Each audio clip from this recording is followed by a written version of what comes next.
따라했으면 좋겠습니다. 주 안에 살겠습니다.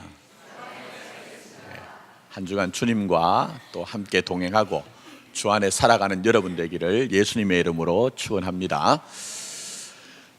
오늘 이 시대를 보니까요, 지식도 정보도 넘쳐나요. 정말 많은 지식, 대단한 정보가 얼마나 많은지 몰라요. 그런데 지혜는 참 희귀하더라는 거예요. 자, 그러면 지혜가 무엇일까? 지혜가 무엇일까요? 저는 그렇게 생각합니다. 이제 드러나는 현상 속에서 본질을 인지하는 것, 드러나는 현상 속에서 본질을 파악하는 것이 지혜라고 생각합니다. 자, 예를 들면 예수님께서 저들에 있는 백합화를 보라고 그렇게 말씀하셨어요. 그 한떨기에 그 꽃에서 그 꽃이 피고 열매를 맺는 모든 과정들이 있죠. 생성하고 성장하고 변화하고 열매를 맺지만 종국에는 모든 것들이 영원하지 않다. 이걸 이제 파악하는 것이 저는 생각할 때 이제 지혜라고 생각합니다. 이 땅에는 영원한 것이 아무것도 없습니다. 진짜 이것은 뭐 경구적으로 그렇다고 이렇게 얘기하는 것이 아니고요, 요즘 제가 생각해 보니까 정말 이게 인생의 진실이에요. 자, 예를 들면은 우리는 우리 곁에 좀 행복했으면 좋겠다, 기뻤으면 좋겠다, 즐거웠으면 좋겠다, 이런 것들이 지속이 되길 원합니다. 좀 항구적이길 원해요. 근데 진짜 여러분에게 있는 행복과 기쁨과 즐거움이 그렇게 오랫동안 가든가요? 여러분 한번 깊이 생각해 보십시오. 친구들이요, 애들을 군대 보내는 친구도 있고, 또 이제 대학을 이제 입시를 해서 대학을 보낸 친구들이 있는데요. 대학 입학식 이제 앞두고 이제 수능 시험이 끝나고 결과가 나오잖아요. 그럼 친구들 중에 자기가 원하는 대학에 자식이 들어가면 얼마나 그것이 기뻐가지고 행복해가지고 가끔 이렇게 전화가 와요. 목사도 사람이거든요. 근데 제가 생각해 볼 때 그 기쁨, 그 즐거움이 언제까지 갈까요? 정말 언제까지 갈까요? 여러분 한번 생각해 보세요. 제가 볼 때는 또 다른 고민, 커다란 고민이 등장하기 전까지 그 행복과 즐거움은 유지가 됩니다. 또 그렇지 않아도 시간이 좀 오래 지나면 그 기쁨이 퇴색이 되어져서 내 인생의 무대에서 사라집니다. 그렇죠, 여러분?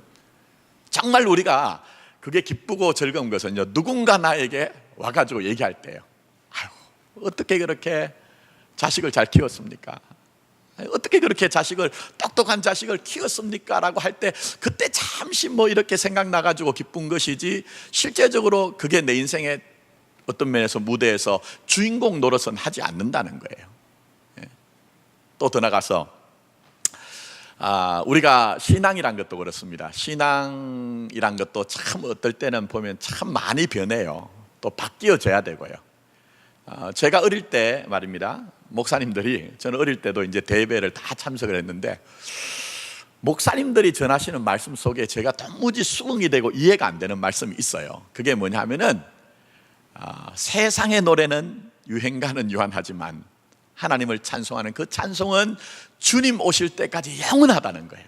영원하다는 거예요. 바뀌지 않는다는 거예요. 근데 여러분 진짜 그런가요? 여러분 잘 한번 생각해 보세요.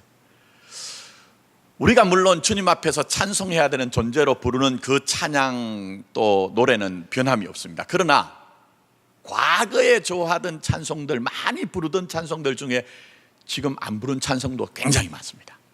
그렇죠, 여러분? 그래서 여러분 찬송가가 개편이 되잖아요. 만약 목사님들이 말씀하신 것처럼 세상에 있는 유행가 노래는 유한하지만 우리가 부르는 찬송은 주님 오실 때까지 영원하다고 하면요, 실제적으로 이 찬송가는 수천 년 동안 바뀌지 않아야 돼요. 그러니까 신앙의 구조도 바뀌고 내용도 바뀌더라는 거예요. 이게 바로 피조물이 몸으로 살아가는 세상 속에서 영원한 것이 없다는 현실을 우리에게 보여주는 것입니다. 또 더 나가서 조금 복잡하지만 한번 생각해 보십시오. 우리가 맺고 있는 관계 중에 가장 근본적인 관계가 뭘까요? 가장 근본적인 관계, 다른 관계는 전부 다 약해지기도 하고 끊어지기도 하고 헤어지기도 하지만 절대 헤어질 수 없는 관계가 뭘까요? 자기와의 관계입니다. 자기와의 관계. 근데 이 자기와의 관계에 있어서도 여러분 한번 보세요. 우리가 몸이라는 것, 육신이라는 것, 현재의 내가 과거의 나가 아니라는 거예요. 좀 복잡죠? 제가 설명을 드릴 테니까 한번 잘 들어보십시오. 우리 몸은 세포로 구성이 되어 있습니다. 근데 이 세포라는 것은요, 언제든지 우리는 알지 못하지만 생성이 되었다가 소멸이 되고 다시 다른 세포가 생성이 되는 그런 이제 현상 속에 있다는 거예요. 자, 예를 들면 우리 속에 있는 위장은요, 제일 그 과정이 짧습니다. 그래서 학자들이 얘기를 하기를 한 2시간 30분 정도면 위장 안에 있는 세포는 생성했다가 소멸하고 다른 세포가 그 자리를 채운다는 거예요. 그리고 적혈구는 한 120일, 또 더 나가서 우리 몸의 많은 부분을 유지하고 있는 체세포는요, 한 25일에서 30일 정도가 지나면 생성했다가 소멸하고 다른 것들이 그 자리를 다시 생성하여 채운다는 거예요. 그럼 여러분 한번 잘 생각해 보십시오. 몸으로 있는 내가 지금 과거의 나로서 지금 존재하는 겁니까? 과거의 나로 존재하는 거예요. 깊이 고민해 보시면 내가 이 몸을 입고 있기는 있는데 사실은 어느 기한이 지나고 상당한 시간이 지나면 내 몸이 내 몸이 아니더라는 거예요. 보이기에는 나로 살아가고 있지만. 그게 무슨 얘기입니까? 내가 나인 것은요, 조금 이제 복잡한 얘기고 철학적인 얘기가 될 수 있지만 저로 말하면 나는 김선태다. 나는 김선태다. 나는 목사라는 그 의식이 지금 남아가지고 나라는 존재를 지금 유지를 하고 있는 거예요. 좀 복잡죠? 그러나 이게 아주 중요한 것입니다. 더 나아가서 우리의 생각과 우리의 의식도 한번 잘 생각해 보십시오. 그때 그 생각 그대로 유지하며 사세요. 저는 순간순간 제 생각이요, 얼마나 많이 변한지 몰라요. 스스로 변하기도 하고 흔들리기도 하고 그래서 바뀌어진 부분이 굉장히 많거든요. 그래서 이 땅에 있는 것은 전부 다 영원하지 않습니다. 그래서 성경에서 뭐라고 얘기를 하느냐, 이렇게 우리에게 우리 몸의 현실을 얘기를 하고 있습니다. 다 모든 것이 다 옷과 같이 낡아지리니, 옷과 같이 낡아지리니 의복처럼 갈아입으리라, 그렇게 얘기했어요. 다 변한다는 것이죠. 자, 그러면 이렇게 영원하지 않은 세상 속에서 우리가 가진 신앙은 뭘까요? 여러분이 이 주일에도 이렇게 주님 앞에 나 예배드린 이유가 뭘까요? 우리가 정말 성경이 그려내는 그 믿음이 뭘까요? 한마디로 얘기하면 이 세상이 영원하지 않다는 것을 인정하는 거예요. 이 세상이 영원하지 않다는 것을 인정하는 거예요. 그리고 더 나아가서는 이 영원하지 않은 세상 가운데서 진짜 영원한 것이 무엇인가를 구하고 찾는 것이 바로 신앙이다, 믿음이다, 그렇게 우리에게 말씀하고 있습니다. 여러분, 애석하게도 우리가 살다 보면요, 솔로몬처럼 때로는 여러 가지 일들 속에서 헛되고 헛되며 헛되고 헛되도다, 모든 것이 헛되도다 하는 일들을 만나요. 그게 바로 우리 인생의 실존입니다. 그런데 중요한 것은 그럴 때마다 쉬운 것은 아니에요. 내가 정말 영원할 것 같았던 것들이 무너질 때 아프기도 하고요, 힘겹기도 하고, 때로는 우리의 영혼에 큰 방황을 합니다. 그런데 이때 중요한 것이 있습니다. 여기서 두 갈래 길로 딱 나뉘어집니다. 하나는 그리스도 안에 생명을 알지 못하는 세상의 사람들이 택하는 방식이에요. 그게 뭡니까?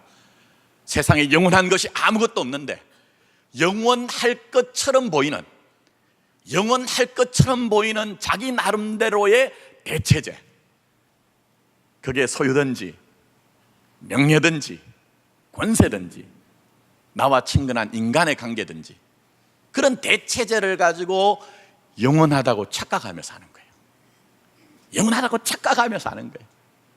내가 나 자신을 속이기도 하고 내가 남들에 대해서 속이기도 하면서 그렇게 그것이 영원할 것처럼 영원하지 않은 것을 붙들고 사는 것이 생명으로 나지 못한 그런 사람들의 모습이란 겁니다. 그러나 또 한 갈래 길이 있죠.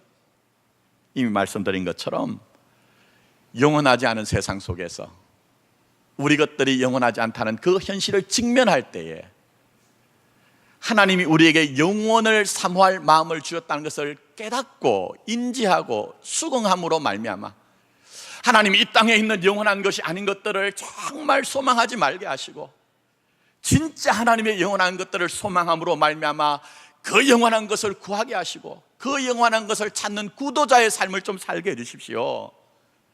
그래서 비록 우리가 몸으로는 이 땅 아래서 살아가지만 땅 아래의 현실을 가지고 위의 것을 찾고 구하여서 영원한 것을 사모하는 자로 살게 해주십시오.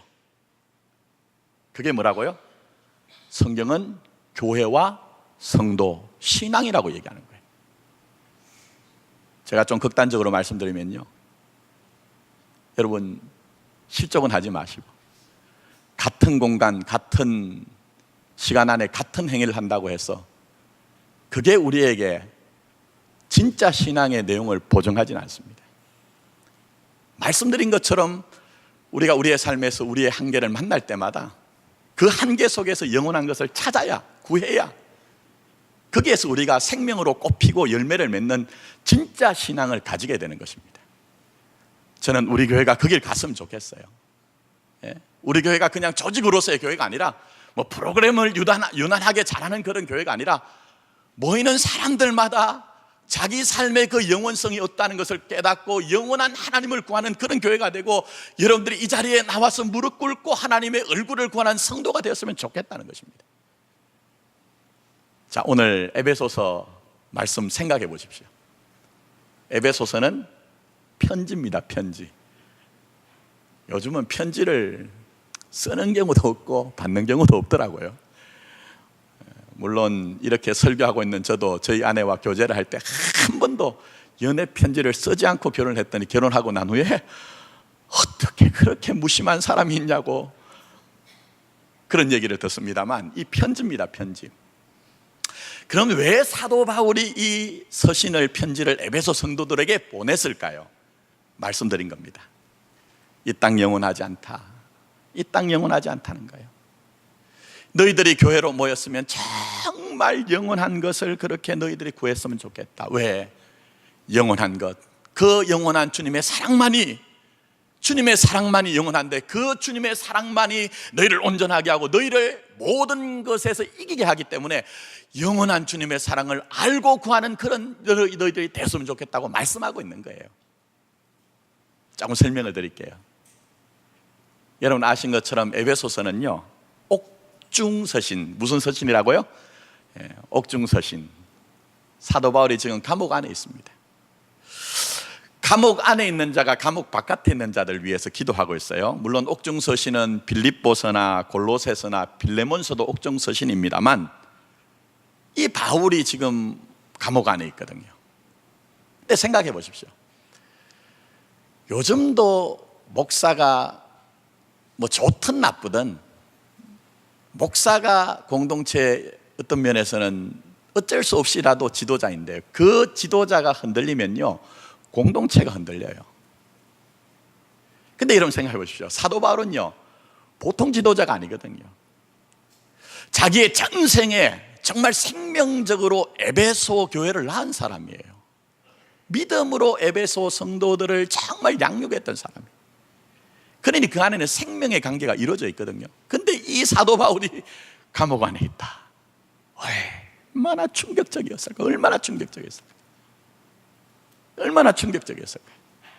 그래서 에베소 성도들이 아파하고 힘들어하고 방황하는 모습을 보고, 지금 이 사도 바울이 이 에베소 성도들에게 그걸 말하고 있는 거예요. 정말 영원한 것은 나 자신도 아니라는 거예요. 영원한 것은 우리 주님의 사랑이기 때문에 그 주님의 사랑을 알므로 말미암아 너희들이 그 주님의 사랑으로 인하여서 정말 온전해지고 정말 흔들리지 않는 영혼이 되었으면 좋겠다는 거예요. 그래서 보시면 에베소 성도를 위해서 기도합니다. 간절하게 기도합니다. 근데 기도를 하는데 물질이 많아서 부자가 되게 해달라고 기도하지 않습니다. 세상의 권세를 너희들의 오른손 왼손에 붙잡고 호가호위하는 사람이 되게 해달라고 기도하는 것이 아니라, 그 주님의 사랑을 알도록 해달라, 지식을 넘어선 그 주님의 사랑을 알게 해달라고 그렇게 기도를 하는 거예요. 그 사랑을 알 때만 우리가 사방으로 우겨쌈을 당하여도 쌓이지 아니하고, 답답한 일을 당하여도 낙심하지 아니하고, 박해를 받아도 버림받지 아니하고, 거꾸로뜨림을 당하도 망하지 아니하기 때문에 지식을 넘어선 주님의 풍성한 사랑, 그 사랑을 알게 해달라고 얘기하는 것입니다. 저는 주님의 사랑으로 가득한 교회, 주님의 사랑으로 가득한 여러분의 삶이 되어서 모든 것들을 넉넉히 이룰 수 있는 믿음의 삶이 되기를 예수님의 이름으로 축원합니다.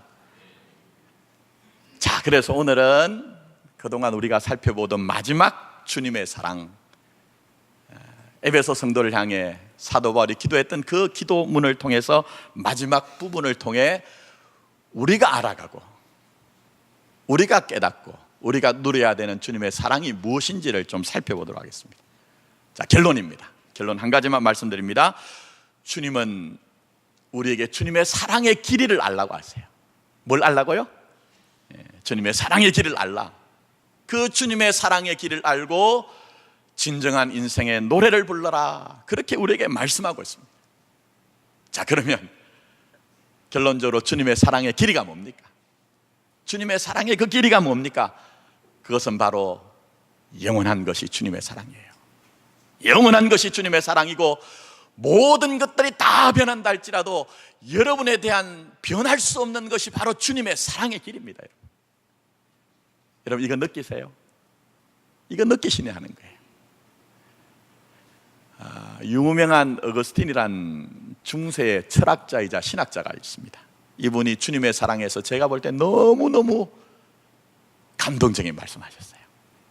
제가 그 어거스틴이 얘기했던 말을 읽어 드릴 테니까 여러분 한번 곰곰이 한번 생각해 보세요. 곰곰이 깊이.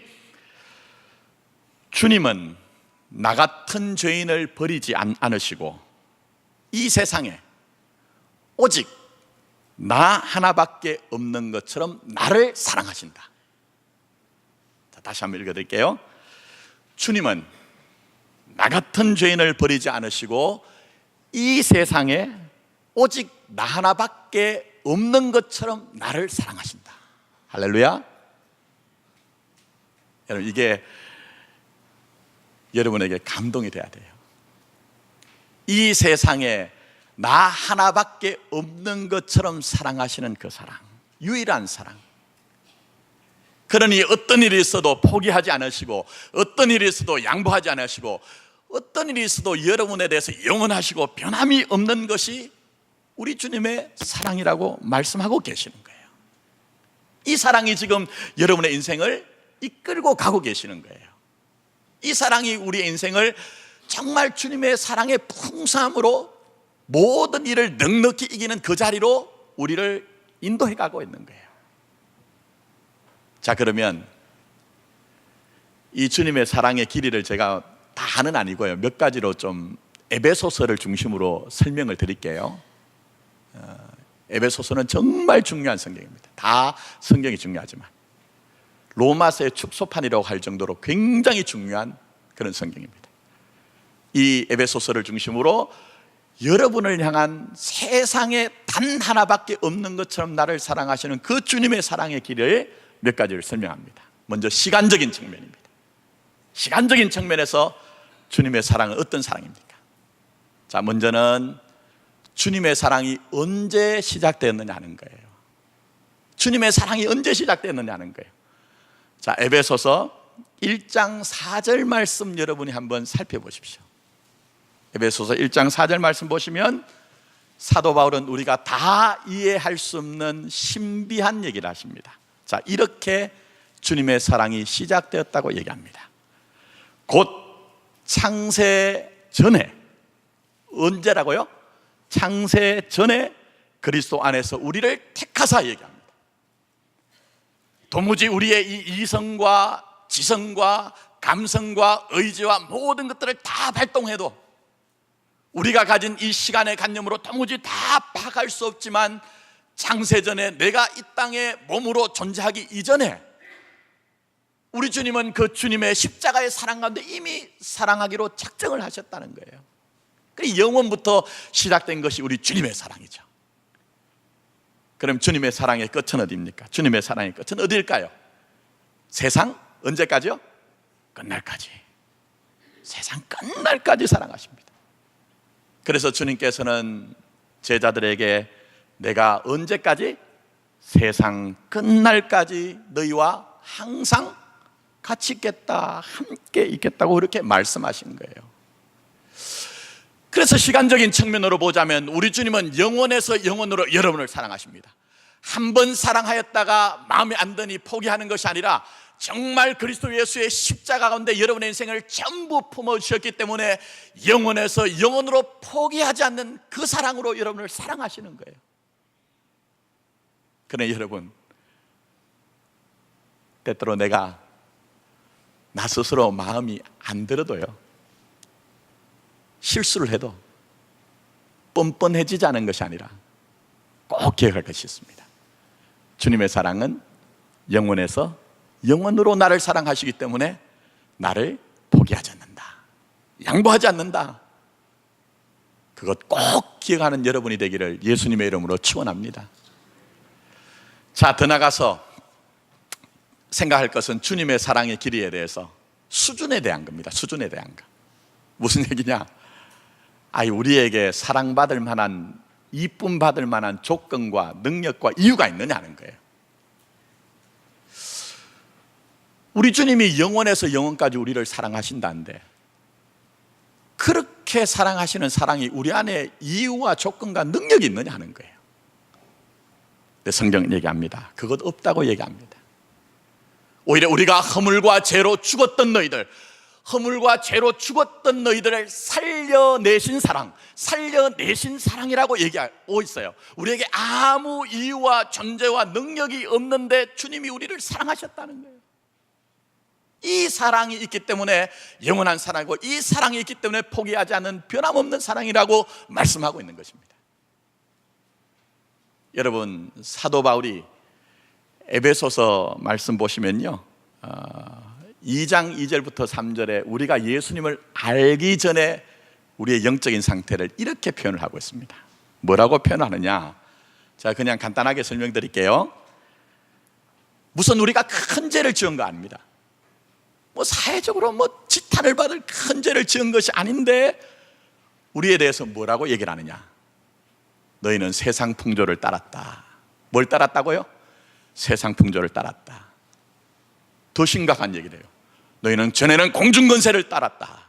공중권세 잡은 자를 따랐다. 너희들은 육체의 욕심을 따라 지내고, 또 육체와 마음이 너희 원하는 대로 그렇게 하고, 너희는 다른 사람들과 똑같이 진노의 자녀였다 얘기합니다. 여러분, 만약 이 예배가 끝나고 난 후에 길 가는 어떤 분에게 선생님, 내가 당신을 보니까 당신은 세상 풍조를 따르는 사람입니다. 당신은 공중권세를 따르는 사람이에요. 당신은 육체 욕심을 원하는 대로 막 살고 육체와 마음이 원하는 것을 하여 다른 일과 똑같이 진노의 자식입니다라고 하면요, 어떻게 될까요? 안 맞습니다.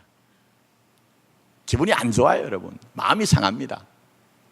근데 이 얘기는 무슨 심각하게 사회적으로 어떤 지탄받을 일을 했다는 게 아니에요.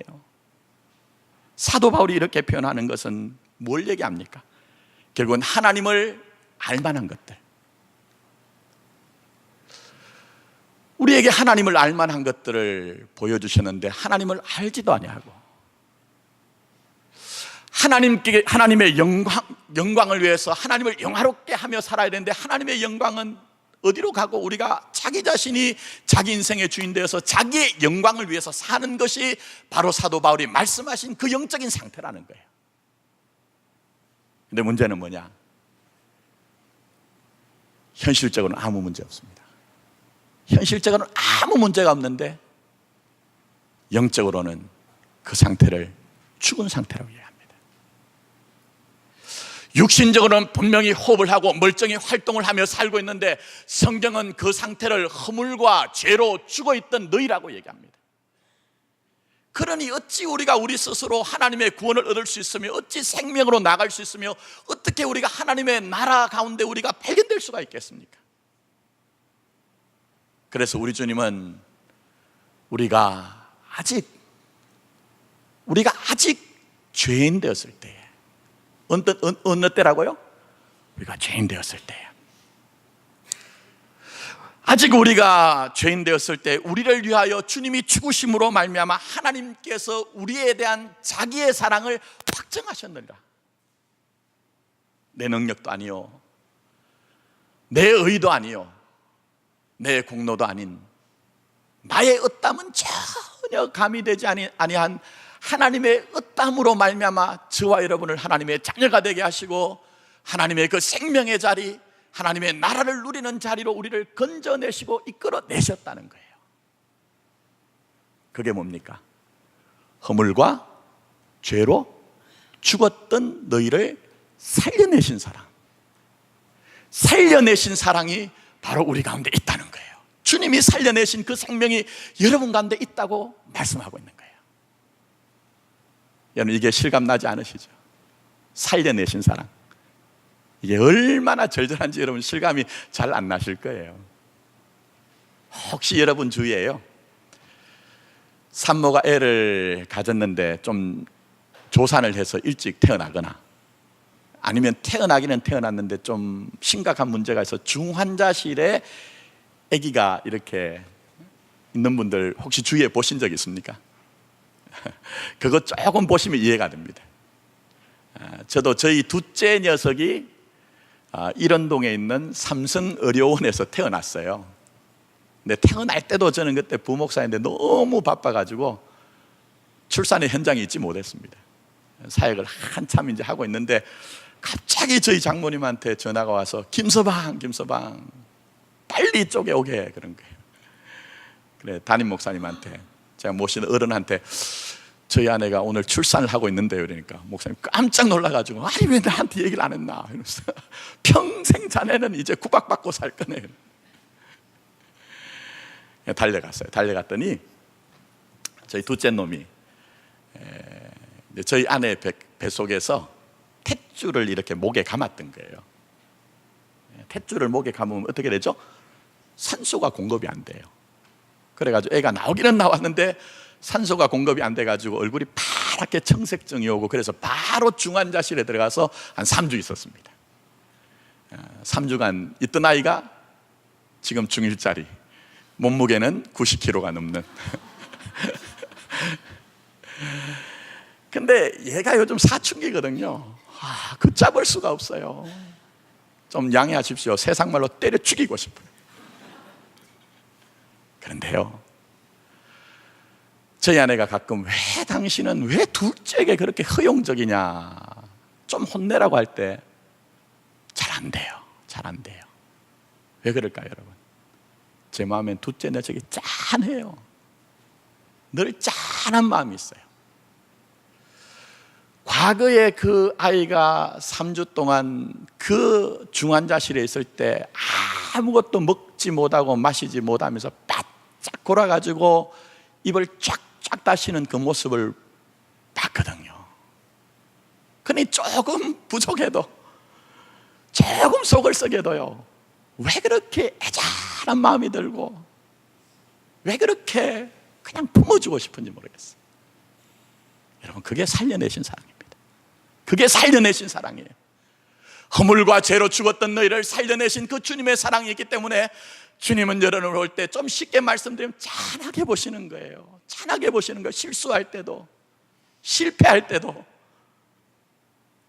때로는 심각한 죄를 범하여 내가 스스로 새벽 날개를 치며 저 바다 끝에 그할 때도 주님은 찬한 마음 가지고 우리를 애틋하게 보시면서 내 사랑 영원하다, 내 사랑 영원하다, 멀리 가지 마라, 헤매지 마라, 방황하지 말라, 내 사랑 가운데로 내가 오라고 그렇게 주님이 말씀하시는 것이 주님의 사랑의 길인 것입니다. 저는 오늘 이 사랑 여러분 인정하고 이 사랑 가운데 걸어가는 저와 여러분 되었으면 좋겠습니다. 떠나서 주님의 사랑의 길이 하나가 더 있습니다. 바로 목적을 이루는 사랑입니다. 뭘 이루신다고요? 목적을 이루세요. 그러면 성도에게 있는 하나님이 두신, 주님이 두신 목적이 뭘까요? 에베소서를 보시면 아주 중요한 걸 얘기합니다. 먼저 에베소서 1장 6절 말씀을 보시면 이렇게 사도 바울은 얘기합니다. 이는 그가 사랑하시는 자 안에서 우리를 거저주시는 바 그의 은혜의 영광을 뭘 하게 하려 합니다? 찬송하게 하려 합니다 했어요. 굉장히 중요한 거죠.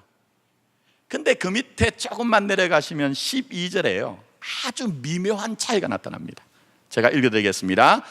이는 우리가 그리스도 안에서 전부터 바라던 그의 뭐가요?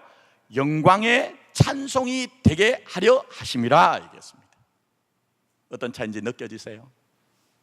1차적으로는 여러분이 하나님의 그 높으신 영광을 찬양하는, 드러내는 그런 인생이 되기를 원하는 거예요. 근데 궁극적으로는 여러분 자신이 하나님의 영광의 찬송이 되기를 원하는 것이 하나님의 목적이라는 거예요. 이 차이가 어떤 차이일까요? 물론 여기서 얘기하는 찬송은 노래가 아닙니다. 그러나 제가 좀 쉽게 이해시켜드리기 위해서 오늘 찬양대 얘기할게요. 오늘 찬양대가 은혜로운 찬양했습니다. 우리가 주님 안에 있어야 된다고 찬양했는데 여러분이 그 찬양 부르시는 권사님, 집사님들의 모습을 보고 마음속에 아니면 옆에 분에게 나가서 아유 오늘 김 권사님 보니까, 이 집사님 보니까 찬양을 너무너무 은혜롭게 잘해, 그런 얘기를 하는 경우가 있습니다. 근데 그게 아니고요, 찬송하고 상관없이 여러분들이 어떤 권사님, 집사님 보고 아, 김 권사님 보면, 이 집사님 보면, 그분 사시는 거 보면 정말 하나님이 살아계신 것 같아요. 그분이 말씀하시는 것이나 그분이 행동하는 것이나 그분이 생활하는 것이나 그 평소에 보면 정말 하나님이 살아계신 것 같아요. 요 차이라는 거예요, 여러분. 근데 중요한 것은 주님이 우리를 어디로 인도하신다고요? 영광의 찬송이 되는 것으로 인도하신다는 거예요. 부족해도 모자라도 주님이 끌고 가신다는 거예요. 어떻게 해요? 아브라함을 아브라함 되게 하신 것처럼, 야곱을 이스라엘 되게 하신 것처럼. 여러분 한번 잘 생각해 보십시오. 뭐 아브라함 대단한 사람이고 야곱 대단한 사람이지만 그들도 얼마나 실수투성이었습니까? 얼마나 잘못한 것이 많습니까? 제가 일일이 설명하지 않겠습니다. 그러나 종국에는 우리 하나님이 그들의 인생 전부를 통해서 하나님의 살아계심과 하나님의 역사심을 그들의 존재를 통해, 그들의 믿음을 통해, 그들의 인격을 통해 나타내게 하신 것입니다. 이 일이 아브라함에게, 야곱에게만 있는 것이 아니라 바로 우리에게 있는 거예요. 그래서 사도 바울은 우리에게 얘기합니다. 이 일에 대해서 뭐라고 얘기하느냐? 저 위대한 로마서를 보시면 제가 너무너무 좋아하는, 자주 인용하는 말씀이 있습니다. 그게 뭡니까? 우리가 알거니와 하나님을 사랑한 자 곧 그의 뜻대로 부르심을 입은 자들에게는 모든 것이 합력하여 뭘 이루신다? 선을 이룬다는 거예요. 그럼 선이 뭡니까, 여러분? 고생 끝에 낙이 온다는 겁니까? 인생사 세용지마니까 고생 끝에 낙이 온다는 얘기예요? 아닙니다. 바로 밑에 보시면 사도 바울이 이렇게 아주 친절하게 설명합니다. 제가 읽어드립니다. 하나님이 미리 아신 자들 또한 그 아들의 형상을 본받게 하기 위하여 미리 정하셨으니 이는 그로 많은 형제 중에 맏아들이 되게 하려 하심이라. 또 미리 정하신 그들을 또한 부르시고 부르신 그들을 의롭다 하시고 또한 의롭다 하신 그들을 어떻게 해요? 영화롭게 하셨느니라 얘기합니다. 자세하게 설명하지 않겠습니다. 그러나 내가 나를 알기 전에 나를 먼저 아시는 분이 계십니다. 누구시죠? 하나님입니다. 하나님. 나를 아신 분이 그렇기 때문에 나를 정하여서 내 인생을 불러내셨습니다. 그러니 세상에 있는 어떤 것도 그 정하심 받은 주님의 뜻 안에서 끊어낼 수가 없습니다. 그리고 그 정하심 속에서 불렀기 때문에 부른 그들을 하나님이, 우리 주님이 의롭다 하시고 의로운 것으로 끝내면서 얘들아 이제 내가 할 일은 다 끝났다, 너희들 혼자 좀 열심히 살아봐, 그렇게 말씀하지 않고 어디까지요? 영화롭게 하나님의 영광의 찬송이 될 때까지, 그걸 목적으로 해서, 그걸 계획으로 해서 절대 여러분의 인생을 주님의 사랑에서 포기하지 않는다고 말씀하고 있습니다. 이 사랑 알고 우리가 모든 일에 넉넉히 이길 수 있고 어제보다는 더 오늘이 온전해져서 주님의 사랑을 우리의 인생을 통해 노래함으로 말미암아 남겨진 생에 주님의 영광의 찬송이 될 수 있는 저와 여러분 되기를 예수님의 이름으로 축복합니다. 기도드리도록 하겠습니다.